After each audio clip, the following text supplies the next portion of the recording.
Over a 13-month period between February 1976 and March 1977 in Michigan, 4 children were abducted and murdered, their bodies left in public places throughout Oakland County. The first victim was 12-year-old Mark Stebbins from Ferndale. On Sunday, February 15, 1976, Mark told his mother he was going to the American Legion Hall to play pool. Dressed in a blue hooded parka, blue jeans, and black rubber boots, the boy left home around noon. When he failed to return that evening, his mother, Ruth, reported him missing. What's your emergency? 4 days later, on February 19th, Mark's body was discovered carefully arranged in a snowbank behind an office building in Southfield, about 4 miles from where he had disappeared. He was still wearing the same clothes, but investigators noted something unusual. His clothes appeared to have been washed and pressed. His body showed evidence of rope burns at the wrists and ankles. The autopsy revealed he had been suffocated and sexually assaulted. Nearly 10 months passed without incident, leading police to treat Mark's murder as an isolated case.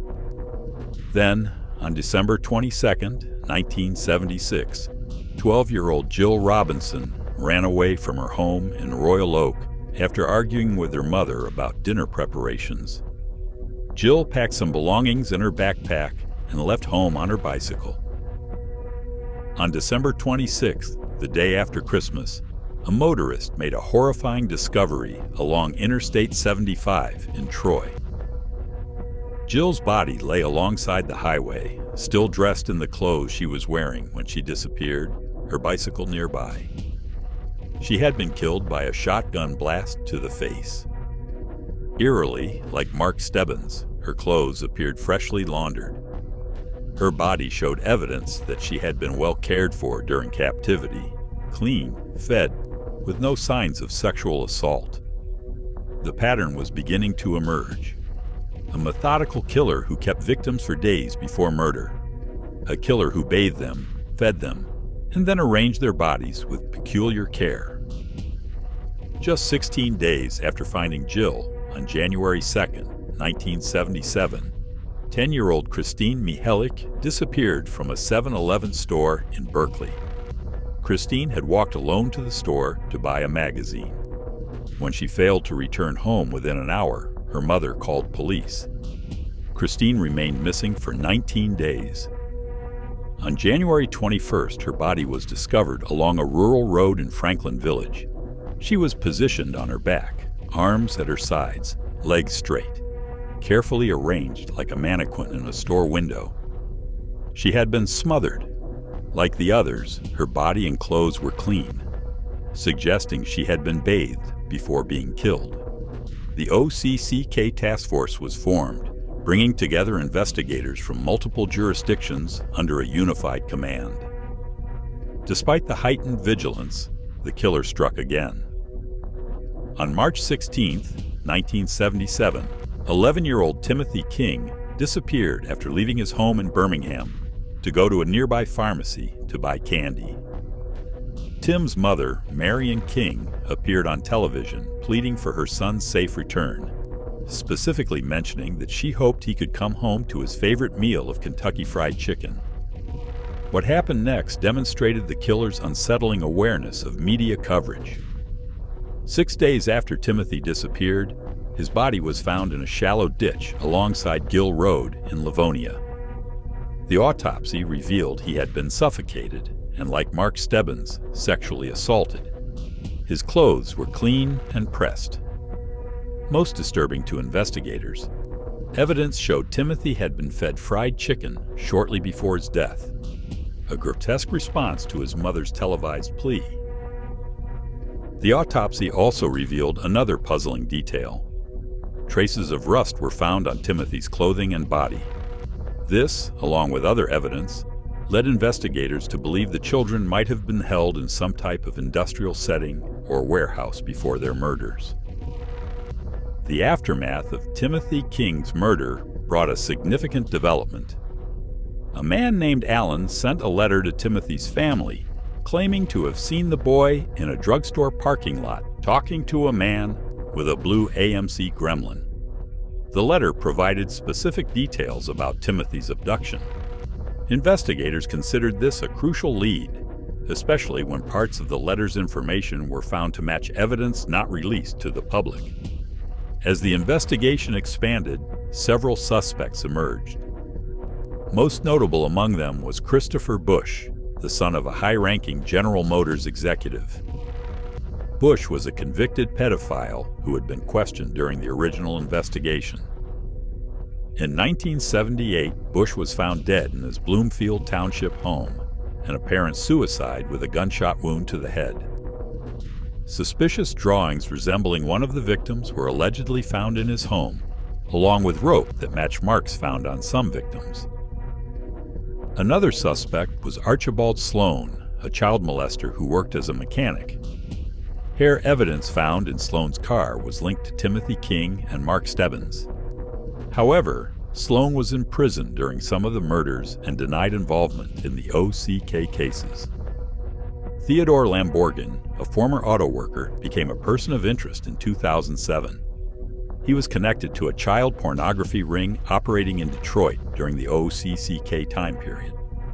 While Lamborghini was convicted on multiple counts of criminal sexual conduct with minors, he maintained his innocence in the OCCK murders, even refusing a deal that would have spared him from a life sentence in exchange for information.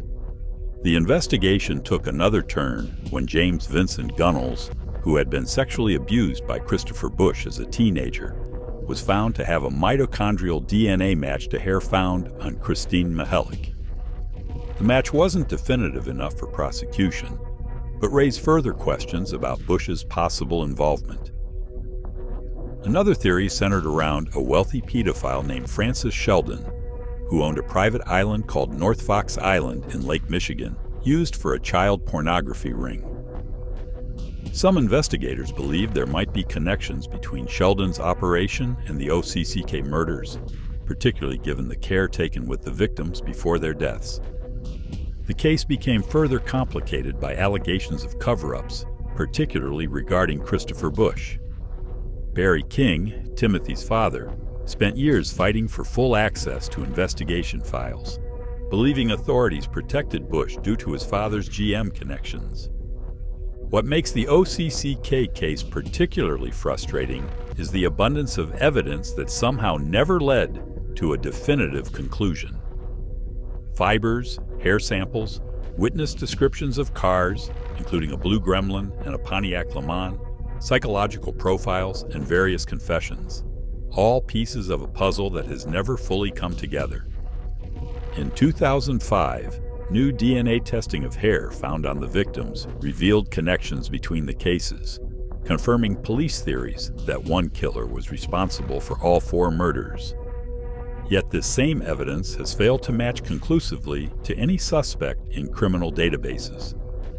Perhaps the most haunting aspect of this case is the meticulous care the killer showed toward the victims during captivity, feeding them, bathing them, keeping them alive for days, followed by the cold precision of their murders.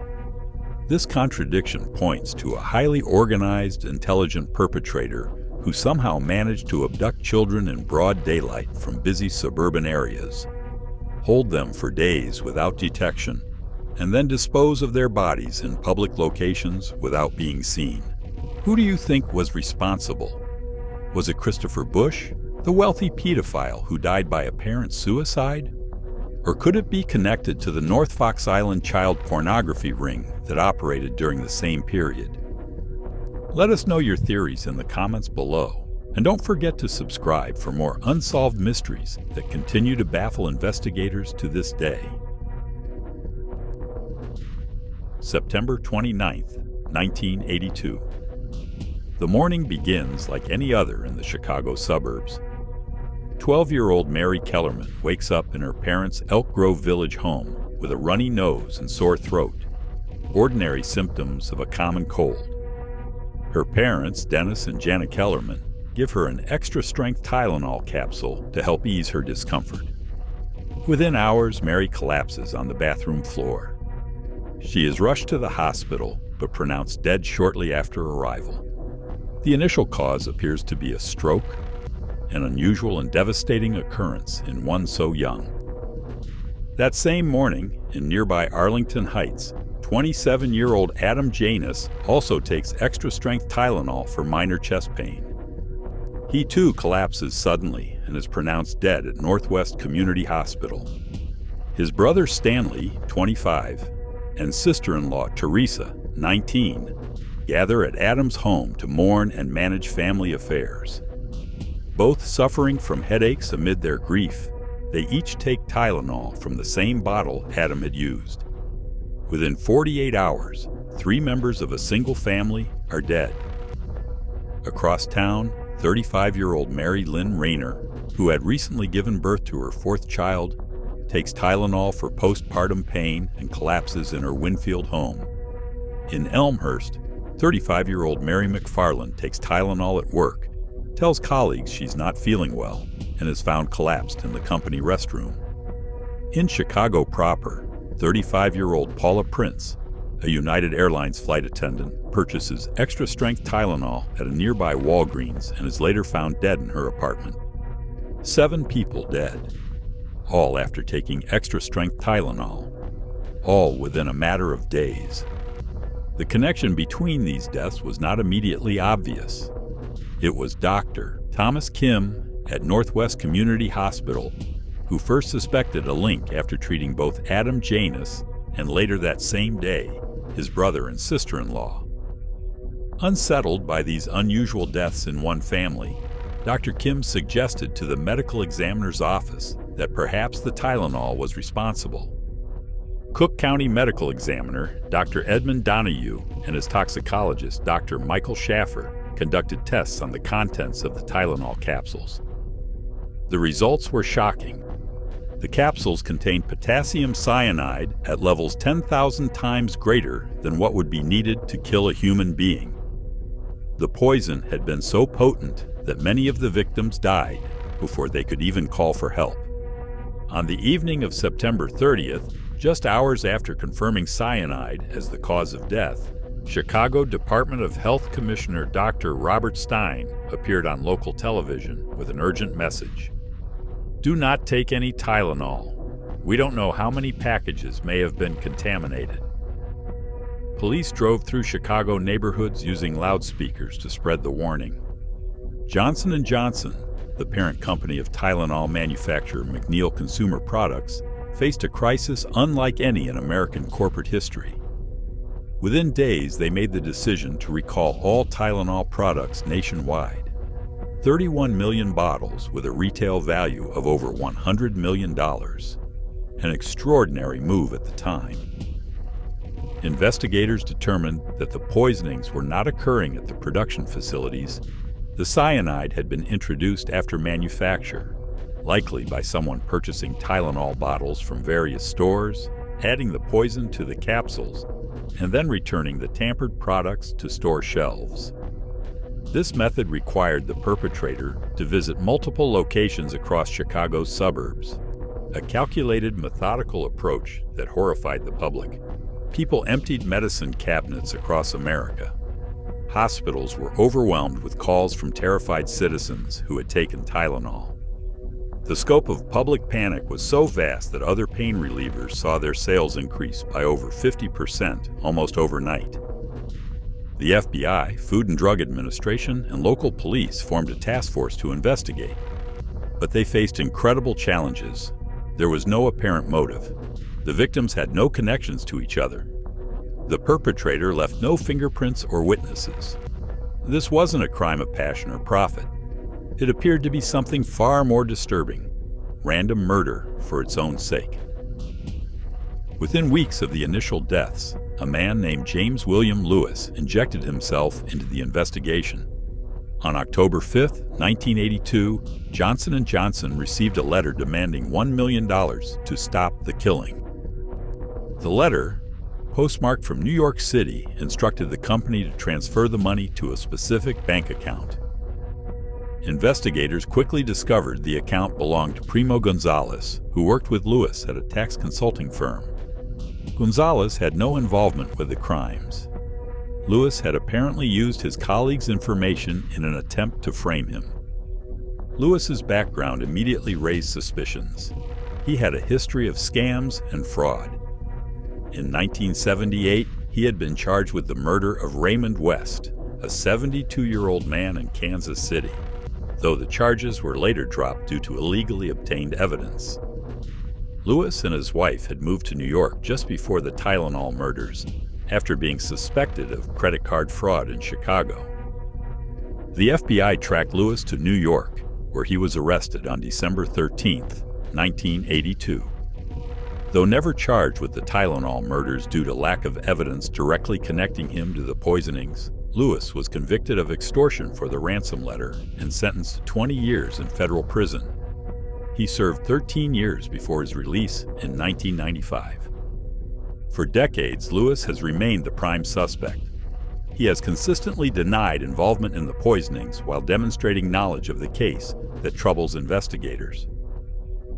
In a 2010 interview, Lewis stated, "I was doing a lot of weird stuff back in those days," but maintained that he had nothing to do with the Tylenol murders.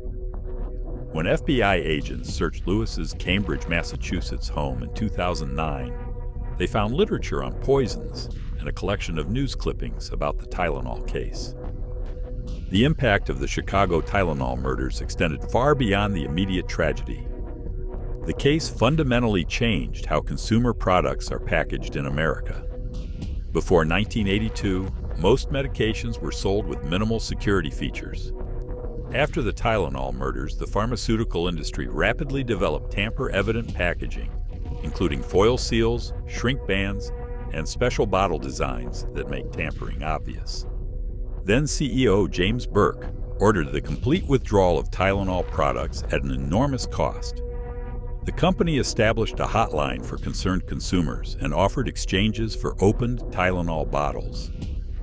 When Tylenol returned to market 2 months later, it featured the first triple-sealed, tamper-resistant packaging. Despite the passage of time, the case has never been closed. In 2009, the FBI revived the investigation, taking new DNA samples from Lewis and searching his home. They also exhumed the body of a one-time suspect, Roger Arnold, who had died in 2008. Arnold had been investigated during the original case after making threatening statements at a bar about poisoning someone, though no connection to the murders was ever established. Another potential suspect emerged in recent years, Unabomber Ted Kaczynski, who lived in the Chicago area during the time of the poisonings. FBI agents searched Kaczynski's Montana cabin after his arrest in 1996, but found no evidence linking him to the Tylenol murders.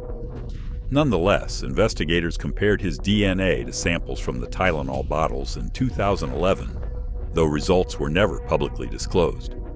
In 2022, 40 years after the murders, prosecutors from Illinois and federal authorities met to review evidence using modern forensic techniques.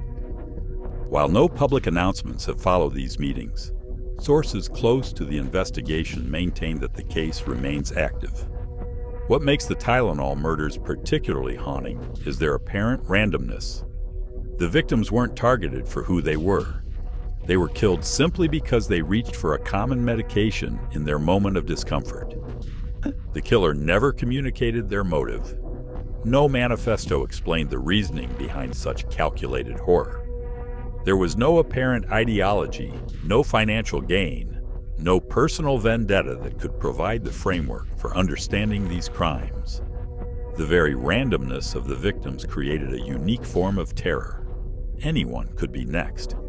If you found these stories as compelling and disturbing as I did, please take a moment to subscribe to Murder and Mystery HQ and join our community of mystery seekers. Hit that notification bell to ensure you never miss a case. Let me know in the comments which of these mysteries haunts you the most, or if you have theories about what might have happened. Until next time, remember, not all mysteries get solved, not all questions have answers, and sometimes the rain keeps falling, washing away evidence but never the truth. Stay safe and stay curious.